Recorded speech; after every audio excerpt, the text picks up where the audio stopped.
Hi hello friends, இன்றைக்கி வந்து நம்ம அருநெல்லிக்காயில் ஊறுகாய் செய்யலாம் இன்ஸ்டண்ட்டாக. ஓகேங்களா? வாங்க நம்மளும் வீடியோக்குள்ளே போகலாம். இது எங்கள் வீட்டில் தான் காய்ச்சது இந்த அருநெல்லிக்காய். அதுதான் நான் வீடியோ எடுத்திருந்தேன். இந்த காயை தான் நான் இப்போது செஞ்சிட்ருக்கேன். சரிங்களா? இப்போது நான் அதை 2 to 3 டைம்ஸ் அலசிட்டு நம்ம ப்யூரிஃபையர் வாட்டர் இருக்கு இல்லையா, குடிக்கிற வாட்டர், அதுவே நான் ஆட் பண்ணியிருக்கேன் கால்வாசி. இப்போ வந்து சைடில் வந்து பார்த்திங்கன்னா நான் கடாயில் வெந்தயம் கடுகும் ஆட் பண்ணுறேன். சரிங்களா? இதுதான் நம்ம அரைச்சி பேஸ்ட்டாக யூஸ் பண்ண போகிறோம். ரொம்ப டேஸ்ட்டாகவும் இருக்கும். நீங்கள் இதை கண்டிப்பாக ட்ரை பண்ணி பாருங்கள். ஏன்னா இந்த சீசன் வந்து நெல்லிக்காய் வந்து மோஸ்ட்லி கிடைக்கும். ஓகேங்களா?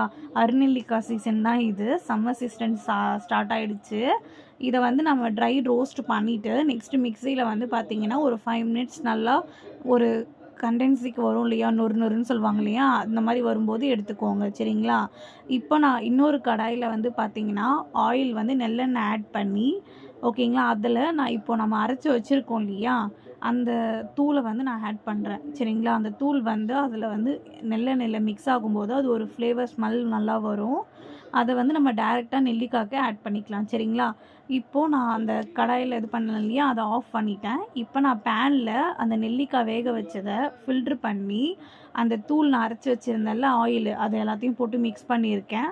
ப்ளஸ் நான் இதில் ஆட் பண்ணது என்னதுன்னு பார்த்தீங்கன்னா, வெறும் மிளகாத்தூள், ஆச்சி மிளகாத்தூள் இருக்கும் இல்லையா, அது 1 ஸ்பூன் ஆட் பண்ணியிருக்கேன்.